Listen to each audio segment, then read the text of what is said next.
Alright, this is going to be my quick review of the Harbor Freight or Chicago Electric drill bit sharpener. I couldn't find a video anywhere on YouTube that talked about this or showed how to work it. And like any instructions you get with a Harbor Freight tool, they're kind of hit and miss, and you really need to go see what everybody else has done to make it work. But anyway, it's an electric drill bit sharpener.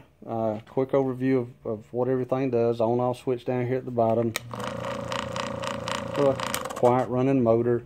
You got an adjustment up here on the top that raises and lowers a cutting disc inside the top of the sharpener. And then you've got these indexes for drill bits. Now these indexes aren't marked in drill bit sizes. I sharpened a 3/16 drill bit just a few minutes ago, but it had to go in a hole numbered 8. So I mean, you know, that's not that bad. If you can figure out what you need to do. If it doesn't fit one hole, you go to the next one. But the instructions say you start out with this, your grinding wheel lowered. If you want a finer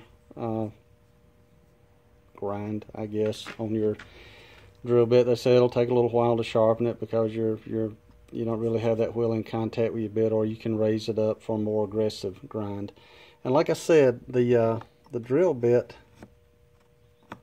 it isn't by drill bit size, it's by number. Something else you're going to notice when you put the drill bit in,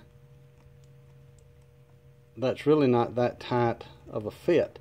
Now it says in the instructions that once you start grinding, you should tilt the bit toward the number on the index and hold it for about 5 to 10 seconds.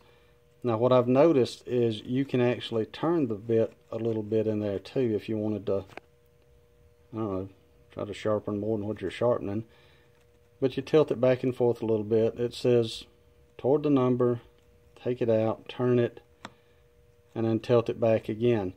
Now what holds the bit in place inside these indexes, if you can picture a hole with little tabs sticking on each side, they catch the bit and hold it in place. The only thing you really got to pay attention to is what side you sharpened and where to turn it. If you just turn your bit backwards, it'll hop over those little tabs in there,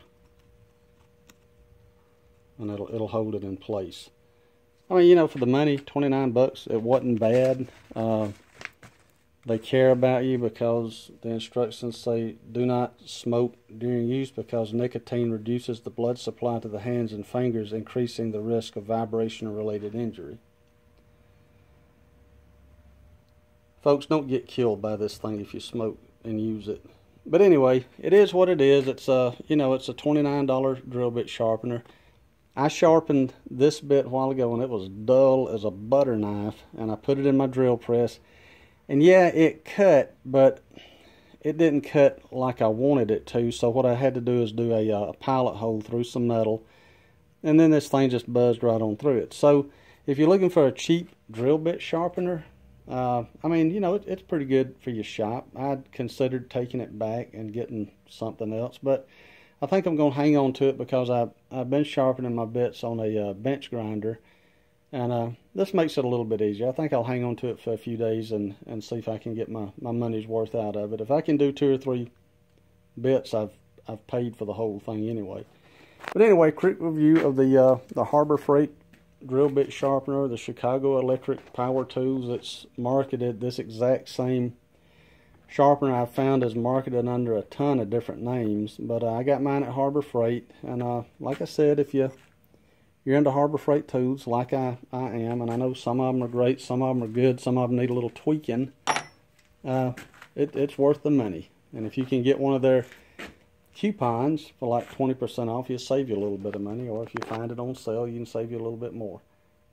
Anywho, the Harbor Freight drill bit sharpener, it's worth the money if you use a lot of drill bits. It's no drill doctor. Matter of fact, it's probably a drill paramedic. It hadn't gone to doctor's school yet. But there you have it. If you want one, go get one. If you don't, buy something else.